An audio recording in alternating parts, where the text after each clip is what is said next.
जून जुलाई का महीना अप्रेजल का होता है। कई कंपनियों में सैलरी के इंक्रीमेंट लेटर्स मिल गए हैं एम्प्लॉइज को और कुछ जगह प्रोसेस अभी चल रहा होगा। लेकिन इसी बीच केंद्र सरकार की कंपनियों में काम करने वाले कर्मचारियों को मिल रही है अच्छी खबर। वहां जो सीनियर पोजीशन में जो एम्प्लॉइज हैं उनकी सैलरी बढ़ाई जा सकती है। ये अभी बातें चल रही हैं। खबर यह है कि उनकी सैलरी कितनी बढ़ाई जा सकती है सुनकर आप भी हैरान हो जाएंगे। डबल हो सकती है इनकी सैलरी।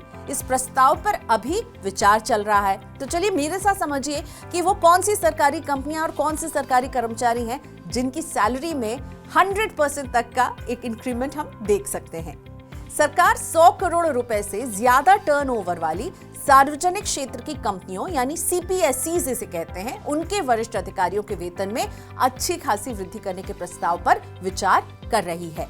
इकोनॉमिक टाइम्स की एक रिपोर्ट में अधिकारियों के हवाले से कहा गया है कि प्रस्ताव पर अमल होने के बाद केंद्रीय सार्वजनिक कंपनियों के टॉप एग्जीक्यूटिव्स की सैलरी में 100% तक का एक इंक्रीमेंट देखा जा सकेगा। दरअसल होता यह है कि सरकारी कंपनियों में जो टॉप पोजीशन पर नौकरी करते हैं ना, उनकी सैलरी निजी कंपनियों के सीनियर अधिकारियों के मुकाबले कम होती है और इस वजह से टैलेंट यानी काबिल लोगों को बनाए रखना मुश्किल हो जाता है। बेहतर सैलरी के लिए वो जॉब स्विच कर लेते हैं। वेतन दुगुना करने का प्रस्ताव इसीलिए दिया जा रहा है ताकि सरकारी कंपनियों में टैलेंट को बनाए रखने में मदद मिले। डिपार्टमेंट ऑफ पब्लिक एंटरप्राइजेस की ओर से विचार किए जा रहे इस प्रस्ताव के मुताबिक सैलरी में हाइक परफॉर्मेंस बेस्ड होगी और इसको कैसे तय किया जाएगा इसके लिए कुछ फैक्टर्स पर ध्यान दिया जाएगा, जैसे एसेट मोनेटाइजेशन, प्रोजेक्ट को पूरा करने की स्पीड, प्रॉफिट। इन पैरामीटर्स के आधार से इंक्रीमेंट तय होगा। अधिकारियों का कहना है कि पब्लिक एंटरप्राइजेस सिलेक्शन बोर्ड की ओर से भी कॉम्पेंसेशन बढ़ाने का सुझाव दिया गया है। बोर्ड का कहना है कि उसे सरकारी कंपनियों में लीडरशिप पोजीशन के लिए उम्मीदवार ढूंढने में मुश्किल हो रही है।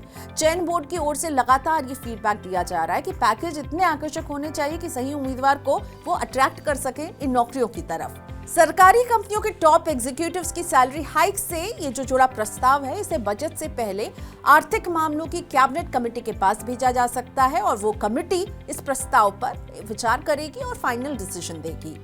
चुनावी साल होने की वजह से वित्त मंत्री निर्मला सीतारमण ने 1 फरवरी 2024 को अंतरिम बजट पेश किया था।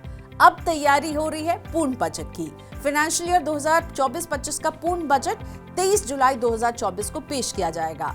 लोकसभा चुनाव के नतीजों को देखते हुए उम्मीद तो यही की जा रही है कि सरकार आम लोगों को कई रियायतें दे सकती है। तो आम आदमी की कितनी उम्मीदें पूरी हुई इसका पता तो 23 जुलाई को बजट के साथ ही चलेगा और बजट के हर अपडेट के लिए मनी 9 से जुड़े रहिएगा।